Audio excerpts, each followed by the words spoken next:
I call this meeting of the Committee of Higher Education, Finance, and Policy to orders. Let it be known that we do have a quorum, and happy to have everyone here. Please note that we welcome, as the Minnesota House of Representatives, and we appreciate your interest and participation in the legislative process. To ensure everyone can hear, view, and understand today's proceedings, we ask for your cooperation in maintaining decorum and civility throughout this hearing. For the safety, security, and comfort of all attendees, please note the following guidelines. I, the committee chair, maintain control of the proceedings and establish the following expectations. Signs and placards are not permitted in the hearing room. Verbal outbursts, shouting, or disruptive behavior will not be tolerated. Applause or other audible demonstrations are not allowed. For safety reasons, standing or sitting in the walkways and aisles or standing or obstructing at your chair is prohibited. If you require any accommodations, please speak with our sergeant staff identified by the gold ties. Troopers and house security personnel are present to ensure everyone's safety. Those providing testimony will be given specific time limits which must be strictly observed. If you receive an entrance ticket, please retain the ticket as it may be required for re-entry if you leave the hearing room. Failure to comply with these guidelines may result in a removal from the hearing room. Our goal is to conduct these proceedings efficiently while ensuring everyone the opportunity to observe and participate appropriately. And for that, please note that the shakes are available in the North Star Vault until 3, so timeliness is important. Members, if you would review your packets, you will find the minutes of the last meeting, and please note that the minutes had reflected that member Jeff Backer was present, which may or may not have been true. I don't think it was, but either way, he's not a member. So we will need a motion to amend the minutes of that meeting. That'd be the March 12th, 2026 meeting, to strike the fact that Representative Backer was reflected in members present. So is anyone willing to make that amendment? So moved, Mr. Chair. Thank you, Chair Wolgamott. And all in favor of the verbal amendment to amend the committee meeting minutes from March 12th, 2026, signify by saying aye. Aye. Aye. All those opposed say nay. The minutes have been amended. All in favor of accepting the minutes as amended by the Chair Wolgamott's motion, signify by saying aye. Aye. All those opposed say nay. Motion carries and the minutes passed. First bill up on the agenda today is House File 4266, Representative Allen. Representative Allen, we will be laying 4266 over. Representative Allen, to your bill. Yes, Mr. Chair, that is my intent. Let me get situated quick.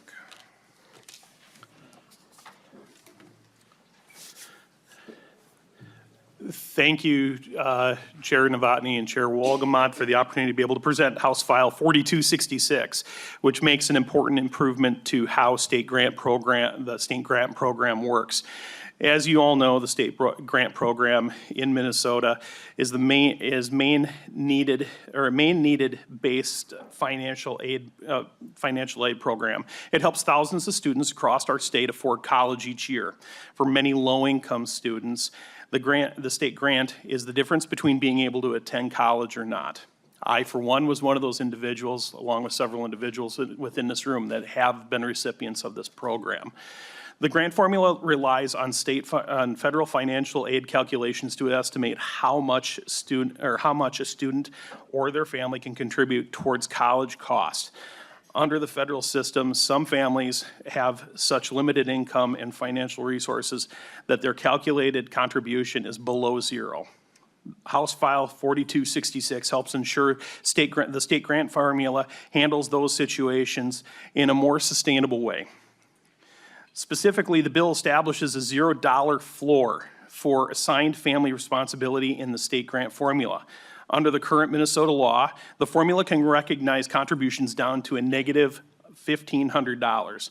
This bill clarifies that when a family's calculated contribution is negative, the state grant formula will treat it as a zero when determining the family's expected contribution. In simple terms, the formula will no longer go below zero when calculating how much a student or their family can contribute towards college cost. This change prevents negative values from pushing the calculation lower than needed or intended. This bill also preserves the existing flexibility of the OHE has when the state grant program has surplus funding available. If OHE determines that legislative appropriations are sufficient to meet the projected grant demand in the second year of a biennium, the office can make targeted adjustments so those dollars can still be support students rather than going unused. One option to increase the living and miscellaneous expense allowance, often called the LME, which is part of the grant formula used to estimate the cost of attending college. Increasing the LME can raise grant awards for eligible students. Another option allows OHE to temporarily recognize deeper negative family contributions than the current negative $1,500 limit, down to the lowest value allowed under the federal need analysis. This gives the state a way to reflect the financial challenges facing students from families with the least financial resources when additional funding is available. The bill includes guardrails. These adjustments can only occur when OHE determines there are enough resources to meet the projected demand for the state grant program. Any adjustments made are temporary and don't carry forward into the future bienniums. So the bill provides flexibility while still protecting long-term stability of the program. It's important to note that this bill does not increase the state grant appropriation. Instead, it focuses on involving how the formula works and ensuring that any surplus funds the legislature provides can be used effectively. Members, this proposal is about making our financial aid formula reflects reality as close as possible. It directs support to students who need it while maintaining responsibility oversight of the program's funding. Ultimately, the goal is simple: to keep Minnesota State Grant Program strong, fair, and responsive, so that students across the state can continue accessing higher education. Thank you, chairs and members, and I'm happy to answer any questions. Thank you, Representative Allen. We have a couple testifiers that are listed, but they're standby. So is there anyone else that wishes to testify on this bill? With that, we'll go to members' questions.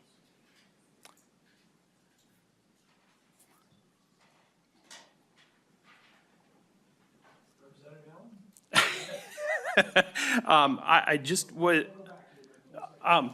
I was just going to actually add into this to as well, just for the members to understand that we do have a fiscal note that has been put in on this particular bill. If you have questions, I was hoping to see if OHE would have the ability to be able to come up to the stand and just kind of discuss where we are in the process of the fiscal note. We are expecting this to have considerable savings, but I'd just like to hear from OHE as far as where they're at in the process. And who do we have for that? Nicole Whalen?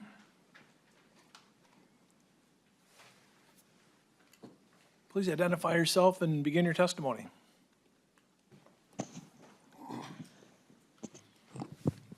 Thank you, Mr. Chair, members of the committee. For the record, my name is Nicole Whalen, and I am the State Grant Research Manager with the Office of Higher Education.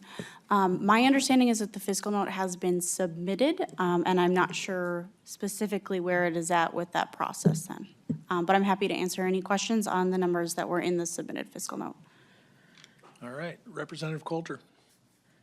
Excuse me. Thank you, Mr. Chair. I don't have any questions at the moment. I just wanted to say, first of all, that I'm glad we are laying the bill over. I think, we know when we're talking about the parameters around the state grant program, it's, I think we need to be very careful about not just pulling on one of them without knowing the full effect. And so I'm glad that we're doing that. I'm also glad that we are beginning the conversation about how to make the state grant more sustainable into the future as well. I think that is just a reality that we are encountering in this place. And I just, I want to make sure that we are having a full conversation on that and how that is structured. And recognizing that, you know, when we talked about this before, really in some ways, sort of this is a good problem to have because we have more students going to college. And in particular, what we're seeing with this is that many students who are going to college are coming from the neediest families. And that I hope, and I believe is something that we all want to see. And so I think this is an important piece of the conversation. I look forward to the other pieces. That's it. Thank you. Thank you, Representative Coulter. Any other questions? Representative Knorr. Thank you, Mr. Chair. Representative Allen, I think wanted to figure out what is the savings that we're trying to get from this bill. If you look into now knowing that $100 and something million shortfall in the state grant program, what is the intent of this bill to get savings? Representative Allen or your testifier? Thank you, Mr. Chair, Representative Knorr. I guess I'll let you speak to intent, but in terms of the actual dollar figure, as the bill is written, the biennial reduction would be $41.256 million, and of that, $36.733 million is in fiscal year 2027. Representative Knorr. Thank you, Mr. Chair. So that's a significant reduction, which means I think how do we make sure we balance the process whereby students who need the most are not left out from this process? Because, you know, trying to balance on the backs of the students who need the most is not the right way to do this. They never asked for this. The whole process is we're trying to create an opportunity for more students who want to enroll in post-secondary education so we can have a thriving, folks who are qualified, employed, so that they have the skills needed. This bill goes backwards because we're not allowing them to be able to afford college. Some of them may end up having student loan debt, which they did not sign up for that. So how are we going to balance that? We're shifting the cost to the students who need the most. Representative Allen. Thank you, Chair Novotny, and thank you, Representative Knorr, for the question. The intent of this is to be able to make sure the program actually stays active and going. I know this was a change that was made back in 2021, and looking at it from, at least through the lens of going to college myself, me and my wife both ended up qualifying for this as we were going through college. And, to have the program there instead of having it go under, I think is something that we don't want to see happen specifically with this. I was encouraged to see today, actually, to your point, that the governor's supplemental budget ended up coming out here today at noon. And one of the recommendations is to do exactly what this bill recommends, is to take the SAI and go back to zero on it. It's not ideal. I think we can all agree on that. But sometimes these are situations that aren't what we want, but they're the situations that we have to deal with and the realities we have to work through. And I know what the impact it had in my life and my wife's life and many of us around this committee room. It's to keep it here in place, I think, is more valuable than anything else. So I do acknowledge the fact there is going to be some short-term impact, but the way the bill is written, if we do have surplus, we can actually go back, and more than likely they could actually end up getting more money per student, depending on if OHE has more money to be able to work with. So, Representative Knorr. Thank you, Mr. Chair. I think we should always look for options. I always say we need to look at options. I don't want to look at the governor's recommendation, cutting some of the most needed programs. I will say that we do have a responsibility to look for ways that we can find supplemental funding without going through some of the hassles of reducing the available resources to those who need the most. Thank you, Mr. Chair. Representative Allen, response? Just appreciate the question, so thank you, Mr. Chair. Representative Rarick, are you there? Thank you. I am here. Good to be back. So I would note that we've got a $102 million deficit projected in the state grant program. We have got a big problem. We had a big problem last session, and we were able to close the gap with some new funding, very, very small, about 22 million. There is no new funding in the governor's budget, though. So just so you know, the governor is making this change. He recommended this change. He looked at all the different options of how to close a gap of $102 million going forward in the state grant program. And this is one of the things that they brought forward. So I think this is viable and interesting, and that we definitely need to talk about this. 41 million would go a lot to close that gap. And if you want to cut other programs, I am very, very interested in that, because I came up with about, well, the whole committee on my side, the Republican side of the committee, came up with about $136 million of money that we could cut and reallocate to the state grant program. And while we made some measures and made some movement in that direction, we certainly could do that, but we still will have a structural imbalance moving forward. As you can see, this is a perpetual problem. We fixed it last session, and here it is slapping us in the face again. So I would love to look at all the different options, but this literally is the biggest hindrance for us balancing this budget and balancing the $102 million deficit. So we have majorly changed the state grant program by adding North Star Promise, and now we're in another huge hole. So I thank you, Representative Allen, for bringing this bill forward. I've been in contact with OHE this morning and looking at the governor's budget and looking at how much money that this would save. And while it's not ideal, we put ourselves in this position. We put the students in this position because we gave them lots and lots of promises that we knew right now we don't have the money to fulfill. So let's put our heads together and figure out how to make this work. But again, thank you, Representative Allen, for bringing this great bill forward, and I look forward to having more conversations. And if we want to cut more programs and reallocate them and find other ways to cut the structural imbalance, I'm all ears. Thank you, Mr. Chair. Anyone else? Then Representative Allen, closing remarks.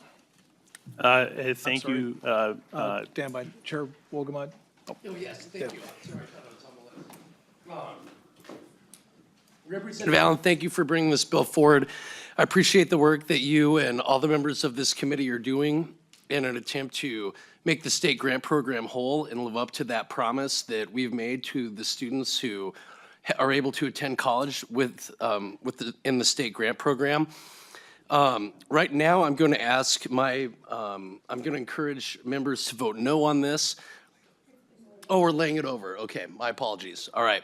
Well, if we were going to move forward, that's what I would encourage, not necessarily because of the solution, but because I want to make sure that we're looking at all the different options available to resolve this problem. So just want to thank you for this, and Chair Novotny, members of both the House GOP and DFL, we look forward to working together as we close out the session on finding a solution, make the state grant program whole.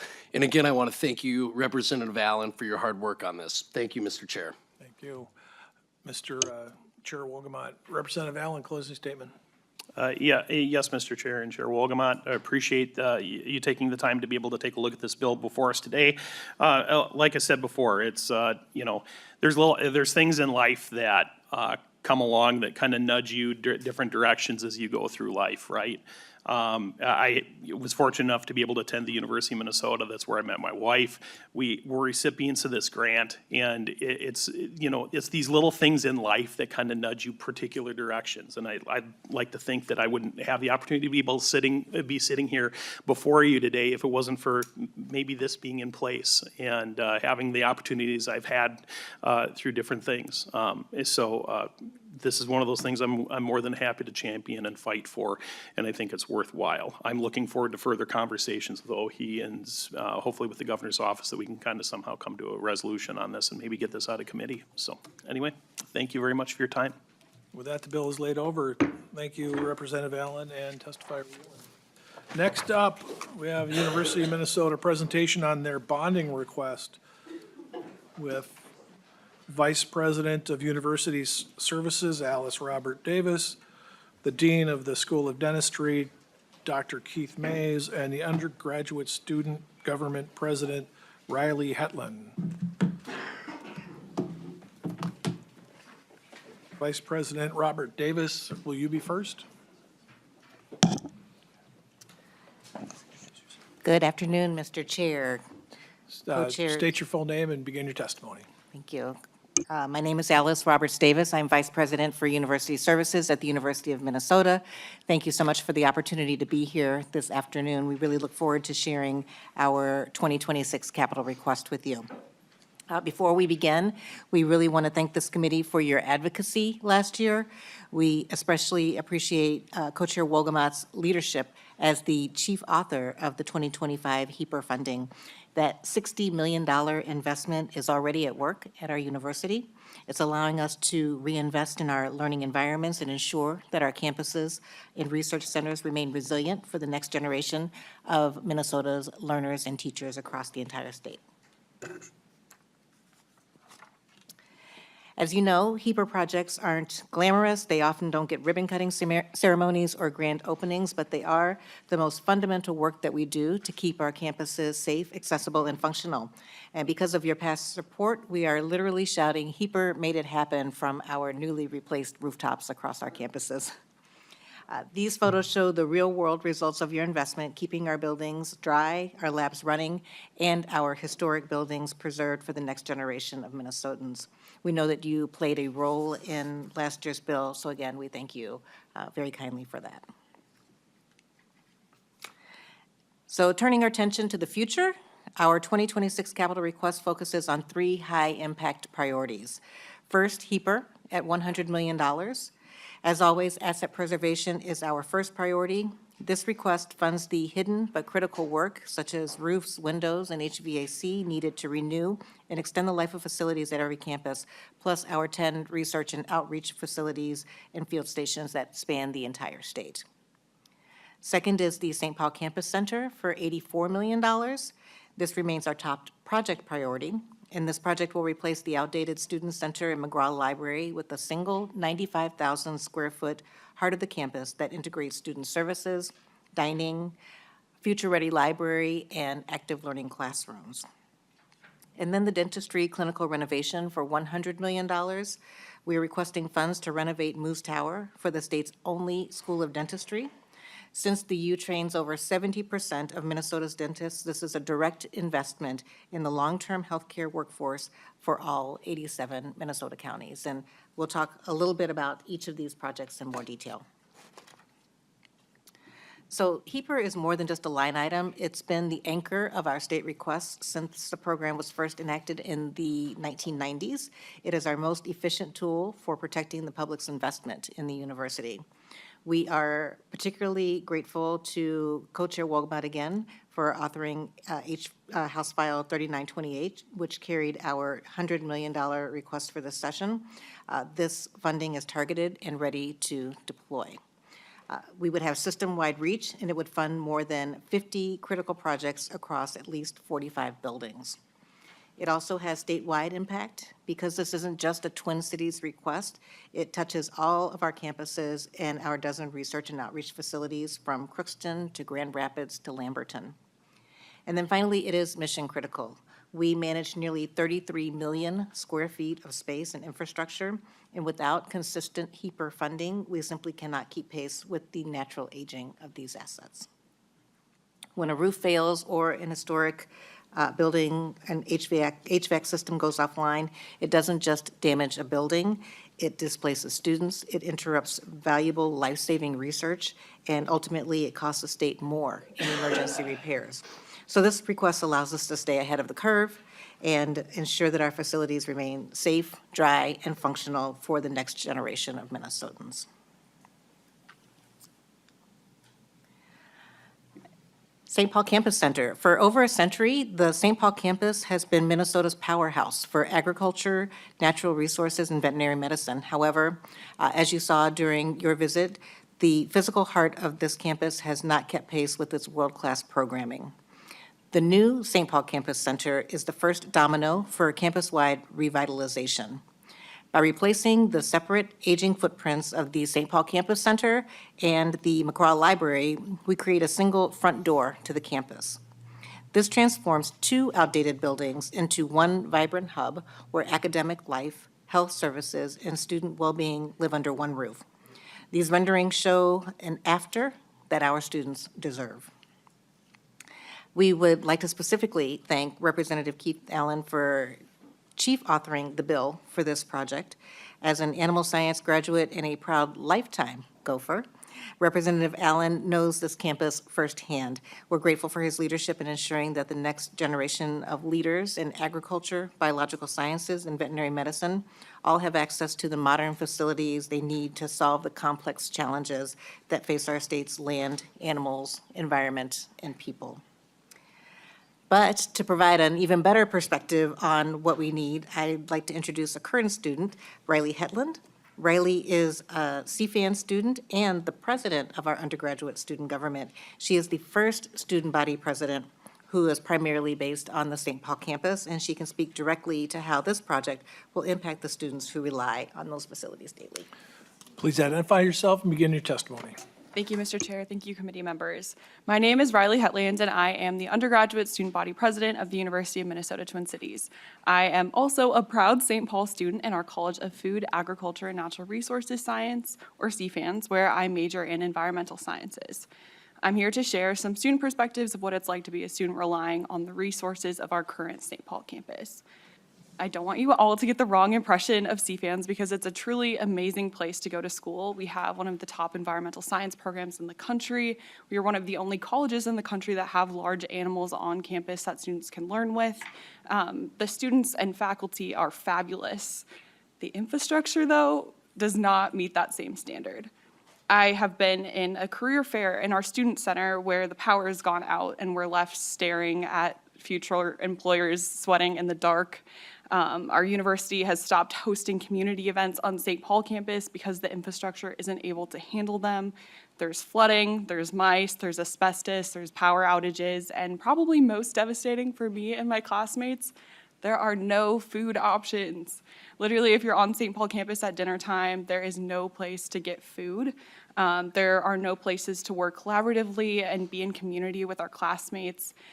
No one I know wants to live on St. Paul campus, and no one wants to spend time on St. Paul campus, and I know my classmates have told me that they avoid taking classes on St. Paul campus as much as humanly possible, and I don't blame them. The sentiment that I want to leave you with is that I love my school. Our faculty and opportunities are absolutely amazing, but our infrastructure does not meet that same quality of the education that we get there. It's deterring students from attending the U. It's deterring students from spending time on St. Paul campus. A new community space with food options like this proposal would completely change this and make St. Paul campus's infrastructure match that caliber of its students, faculty, and the education that it provides. So please support this request and please support St. Paul students. Testifiers, identify yourself and begin your testimony. If I may, Mr. Chair, I'll introduce our Dean Mays in just a moment. We'd like to turn to the School of Dentistry and modernize Moose Tower. It's the essential first step in addressing Minnesota's dental workforce gap. Minnesota loses 160 dentists to retirement each year, while we only graduate 120. Our current infrastructure has reached its physical and technical limits, and it is increasingly difficult to evolve our training capacity to meet the rising demand for care throughout the state, especially in rural and underserved communities. We had the only dental school in the state. We train over 70% of Minnesota's dentists, and we have to provide modern, high-tech facilities they expect in order to go into the workforce after graduation. We also accommodate 90,000 annual visits. We are the primary provider for low-income and uninsured patients who travel from across the state for specialized care. And most of our peer institutions have modernized in the last decade, so we have to do the same in order to remain competitive nationally. We welcome you to come and tour Moose Tower if you have not done so already, and you can see the incredible work that's being done in a facility that has long outlived its prime. So with that, I'd like to introduce Dean Keith Mays to explain the importance of this project for every corner of our state. Dean Mays is not only the leader of our School of Dentistry, but he is also a national voice in dental education, and he's here to share how this project addresses our workforce crisis, our statewide training footprint, and our role as a vital safety net for so many vulnerable Minnesotans. Mr. Mays, identify yourself and begin. Good afternoon, Mr. Chair and committee members. I'm Keith Mays, Dean of the Dental School. Thank you for giving us a time to come and share a little bit about our big projects that we are really excited about. As VP Roberts Davis has illuminated, the School of Dentistry has been located in Moose Health Science Tower since the mid-1970s without any significant renovations. The school has a teaching, research, and clinical enterprise, and we are ranked 38th in the Shanghai rankings and 13th in the Blue Ridge research rankings. We are the only dental school in Minnesota and the only dental school between here and the Pacific Northwest. The School of Dentistry has a significant impact on the health of Minnesotans. We provide approximately 90,000 patient visits, as been said, and 48% of those patients rely upon medical assistant programs, making us one of the largest safety net providers in the state. Additionally, our students provide care to approximately 16,000 patients at our partnering 24 outreach sites in rural and urban communities across the state, and an additional 1,200 visits with our mobile dental clinic. From a workforce perspective, as has been stated, there are approximately 160 dentists retiring annually, and we only graduate 120. The proposed renovations will create the capacity for us to better meet the workforce needs of the future. It is also an opportunity to modernize our facilities by integrating digital dentistry, 3D printing, AI-supported diagnostics, in a team-based care environment, and create a nation-leading clinical environment. The proposed renovations will also have a positive impact on our future recruitment efforts. As has been stated, we are one of the few Big Ten schools who has not had a renovation in the recent decade. A failure to renovate will result in students choosing other institutions for their dental training. We believe these renovations are not only about brick and mortar, but are an investment in the oral health and the overall health of Minnesotans. Thank you for your time. Thank you. Are there any other people that want to testify on this?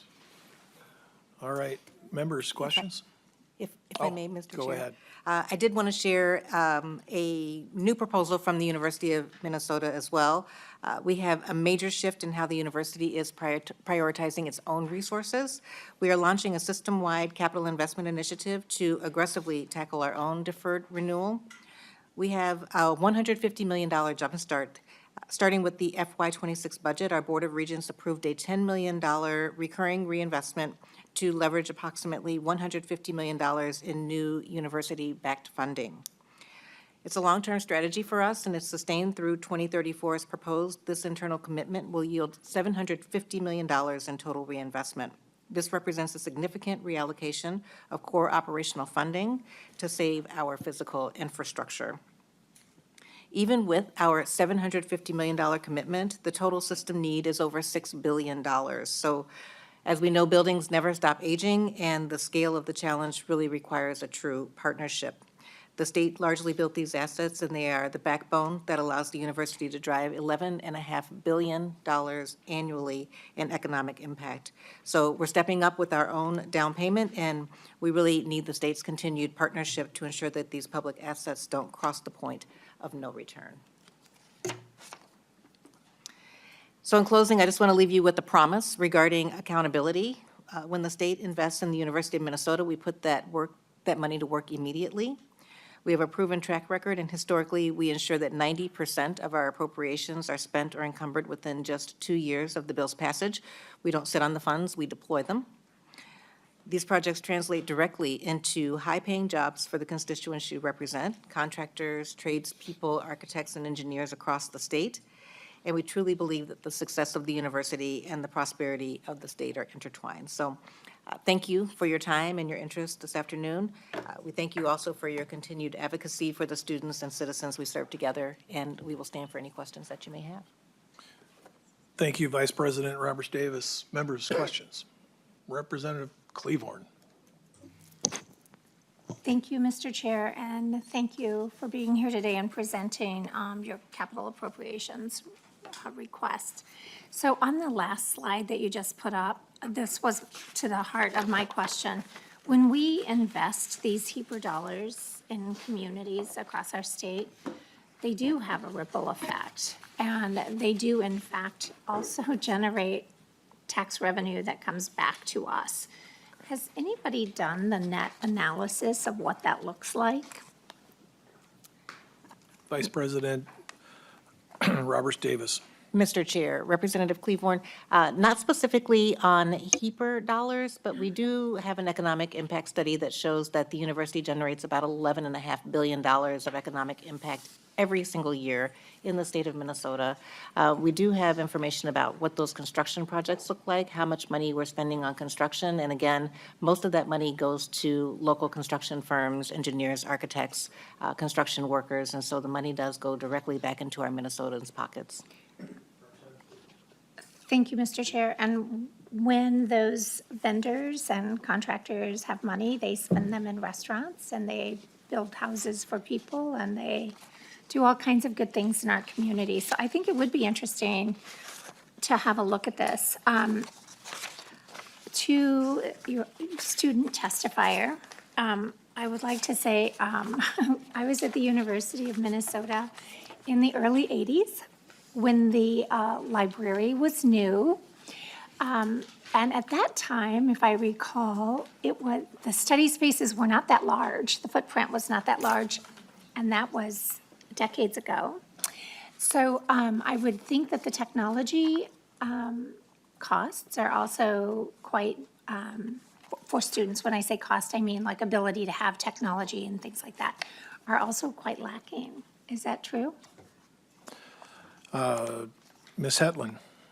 Yeah, so you're definitely right in saying that our study spaces are quite lacking. There's no places to take like a Zoom call. All of our study spaces, there's like maybe 5 dedicated study rooms in our current library, and of those, none of them have like complete like ceilings on them. So if you take a Zoom call, everyone can just hear whatever you're talking about. And as far as like personal tech costs, that's something that's massive. I don't know anyone who relies on university resources for like their computers or anything like that. Everyone that I've talked to has to buy their own laptops and computers and things like that to facilitate that. And so, yeah, that is definitely a burden on students as well. And one more follow-up. Representative Cleavorn. Thank you, Chair Novotny. The other thing I will say is that coming to the St. Paul campus in the early 80s is what caused me to fall in love with the state of Minnesota. It's a beautiful campus. It has many wonderful things about it, right? And my love for agriculture really was sparked there. So food science, agriculture, weed science, genetics, horticulture, all the good things, right? So I would like to just commit to you that I will do what I can to help your campus stay strong and survive. And then for Moose Tower, as a patient that goes to Moose Tower, that building definitely needs some attention. And I was delighted when they moved pulmonary out of the basement and into the new building, because the mold was so bad that those of us with asthma were sick going into the building. So for the dental school, I would really like to see you have that new space that you need. And thank you for the work that you do for the state of Minnesota. I appreciate all of you. Go ahead, Vice President Roberts Davis. Mr. Chair, Representative Cleavorn, I just wanted to also reiterate thank you for the HEAPR funding, because from the HEAPR funding last year, we were able to commit $25 million towards the renovation of the Food Science Nutrition Building. And out of the $150 million that I mentioned earlier in our new fund, we will pair that with up to another $25 million. So we will do a complete food science nutrition building renovation, and that will be, again, one of the first dominoes to fall for reinvestment in the St. Paul campus, followed by hopefully the St. Paul Campus Center, and we can really start to create some momentum around revitalizing that campus. Thank you. Representative Liebling. Yeah, thank you, Mr. Chair, and I just wanted to thank you for coming to talk about the dental school project. I'm really excited to hear about that. I'm the dental school and dentistry in particular, kind of an interest of mine, and it's really striking that 48% of your patients use medical assistance. I know it's a really important resource for people with complex dental issues, right, on medical assistance. And people with disabilities, often from all over the state, are going to the university to get their dental care because of the special needs that they have. And coupled with your educational mission, and you talked about, being the only one and how critical that is, I just would really like to see this happen. I know it's been needed for a long time, and it's just the dental school is kind of one of those quiet things that I don't know how many Minnesotans kind of realize it, but it's really critical that one of the things I've learned over the years from a lot of dentists who've come and worked with me on various things is that, the teeth are a part of the mouth, and you can't be healthy if you have bad dental problems. And so this is something that everybody needs. We definitely need to be watching for our, maintaining and building our workforce in this area, and just really excited to hear about the project. Thanks.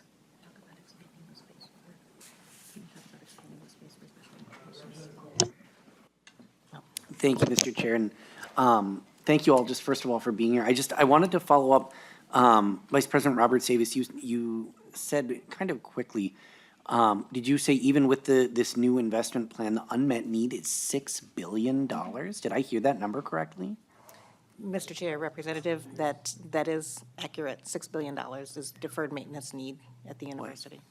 If we weren't in polite- Representative Coulter. Oh, I'm sorry, Mr. Chair. If we weren't in polite company, I'd have some strong language about that. But I think that just really kind of shows how important these dollars are and how important it is that we keep up with the need, that we can't just keep doing it in these short bursts every once in a while, that it really needs to be a consistent effort. So I'm also really excited about this dental school project. I think I didn't even realize that we were the only dental school between here and the Pacific Northwest, which I think just, again, shows just how exceptional the University of Minnesota is.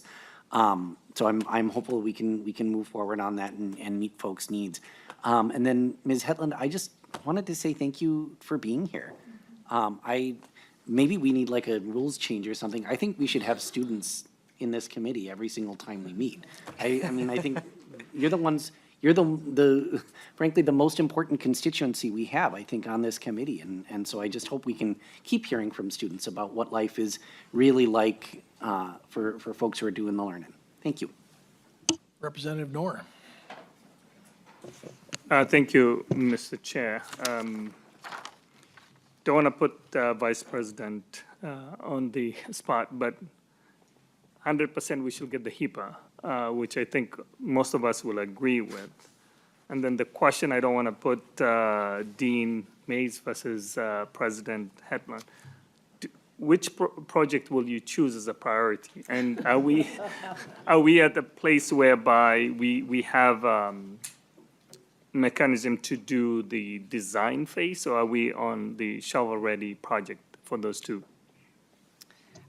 Chair Novotny, Vice President Robert Davis. Representative Noor, that's a great question.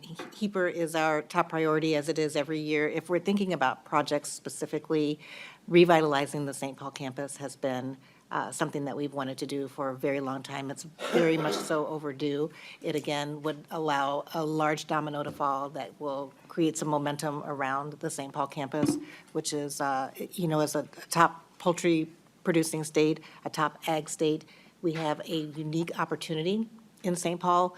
We are the only school that has an agricultural campus in the heart of an urban area. And so we could attract so many students to this community with better facilities, frankly. So that is our top priority for this year, and we hope that we can do them all, but we will continue to work toward the dentistry school as well. But if we had to prioritize, that would be the priority. Representative Norton. Thank you, Mr. Chair. Representative Robbins. Thank you, Mr. Chair, and thank you to all the testifiers, especially the student from the St. Paul campus. It's been a delight to have you in committee. And I just wanted to understand from you, Vice President, more how the St. Paul campus will also interface with what's being newly launched down in Austin, because we don't want to duplicate effort, and we're putting a lot of money down there. So if you could just explain to us sort of how they work together, what your vision is, and why both are needed. Thank you. Vice President Roberts Davis. Chair Novotny, Co-Chair Robbins, we actually have taken a bit of a pause on the farm project that you're referencing down in Austin. We do understand that we have a lot that we need to do around agriculture, and that project had grown to a scope and size that was probably not appropriate for today. And so we are reevaluating that to find the right scope and size for the farm project. It is not at all in competition with what we're proposing for the existing St. Paul campus. Representative Robbins. Thank you. So I was not aware of that. I don't know if other members of the committee were aware of that. How much have we already spent on that project? Vice President Roberts Davis. Mr. Chair, Representative, we have purchased land in Austin. We have done some preliminary pre-design work. I can get you an exact amount for how much we've spent, but those are assets that we continue to own and control and lease back for farming, so it's not land that is not being used at this point in time. It's still an investment for the university, but building on that property is probably got a little bit longer horizon than we previously proposed. There was a large capital request last year for the farm project that we did not achieve, and so without state funding for the farm project, we really just aren't able to achieve a project of that scope and size. Representative Robbins. Thank you, Mr. Chair. Thank you. I appreciate that answer, and I think further discussion is needed on understanding the role of both of these projects, the priority for each, and how they work together, because we do not want to put more money into one and then you just switch, which seemed to be what was happening last year in the opposite direction, honestly. So I find this conversation, surprising, and we really do need to have a broader conversation with university about their vision, their strategic plan for the ag school moving forward, and how these pieces work together, because I think without understanding that, it's hard to know where to put the money. Thank you. Thank you. Representative Rarick. Thank you, Mr. Chair. I'm just kind of struck by Vice Chair Coulter's comment that stating that they have a $9 billion deferred maintenance when we had an $18 billion surplus, and we could have done all kinds of things. Minn State's got quite a big deferred maintenance issue too. I think it's over $3 billion. We could have wiped out all of that with that $18 billion surplus, but here we are. I actually have a question though, quickly, just for the dean of the dental school. And you talked about modern dentistry. And so I was just wondering, included in that modern dentistry, do you talk about safe extraction of silver fillings that have about 60% mercury? And is that one of the things that you do at this modern dental school? Dean Mays.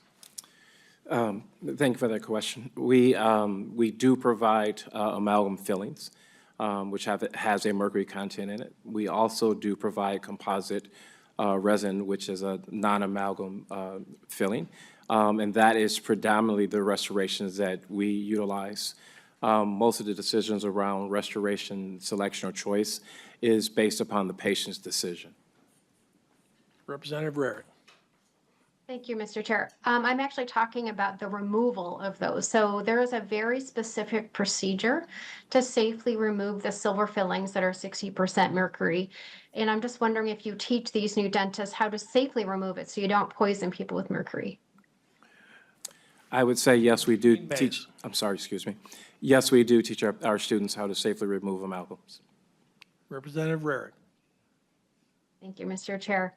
I appreciate that. I know it's not exactly in the center of what we're going to be talking about, but next week, I believe we're talking about regenerative farming. I'm very excited to hear about that. And I'm wondering if the U can talk a little bit about any efforts that you are making in teaching our young new farmers regenerative farming, which will actually heal the soil and give us healthy soil. Would that be for Vice President Roberts Davis or Testifier Hetland? Thank you, Mr. Mr. Roberts Chair. Davis. Representative Rarick, it sounds like our student knows something about regenerative farming, so we'll let her go. Testifier Hetland. Yeah, just a little bit. I'm an environmental science student, so I have taken classes on sustainable farming practices and regenerative farming practices. And so, yeah, it is taught, and there's a lot of active research going on with specifically like cover crops and things like that, and how we can use cover crops and turn them into cash crops. So things like, I'm sure you guys have heard from like the Forever Green Initiative. Yeah, so for things like that, using cover crops like winter camelina and others to create sustainable jet fuel is something that's actively going on right now at our St. Paul campus, is the hub of that. So there's things like that. There's lots of just like how we can utilize and create cash crops out of even buffer strips and things like that. So parcels of land that usually wouldn't be used. But yes, I guess is the answer to that. Representative Rarick. Thank you, Mr. Chair. That's great. I think that we're kind of coming full circle. So when I was a child growing up on what my dad called a hobby farm, which was unfair because it was way too much work to be called a hobby. But nonetheless, we just did it the old fashioned way, and the animals just grazed, and we raised hay and sometimes some oats for the horses a little bit. And we had chickens, and it was just a very simple way to do it. We had no chemical input whatsoever. None, zero. We used to do it that way, and I'd love to see a return to that. So I'm optimistic a little bit that there's some at least movement in that direction. There's so much more to talk about when you talk about regenerative farming, which we will have a full hearing about. I think it's incredibly important to healing our land and removing toxic chemicals from our food. So I'm glad that at least there's a little bit of direction.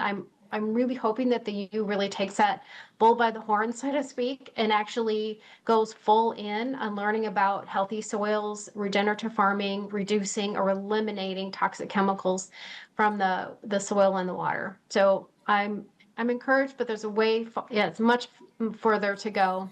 And I'd love to see the dental school. Once I recover from my concussion here, I would love to actually tour and see firsthand what you do. And for the dental school, if you're actually doing the extractions the safe way, there's very specific things you need to do with removing silver filling. So I'm very interested in all of that, and I'm glad that you're bringing this presentation to us today. Thank you so much. And also just a word to President Cunningham. We are thinking about you, and you're in my prayers, and hopefully we'll see you back in action soon. Thank you, Mr. Chair. Thank you. Chair Wolgamott. Well, thank you so much, Chair Novotny, and thank you so much to our testifiers for the thoughtful presentation and to the members for the thoughtful discussion on this.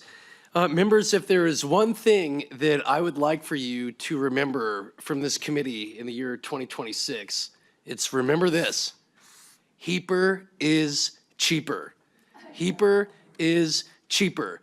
It is way cheaper to invest in HEAPR and invest in maintenance and improvements than it is to have to totally replace things or have emergency repairs.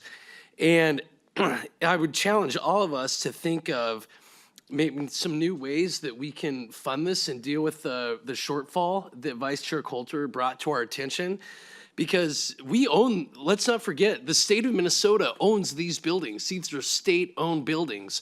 And if we don't take care of them, they will continue to crumble. They will continue to get more and more expensive.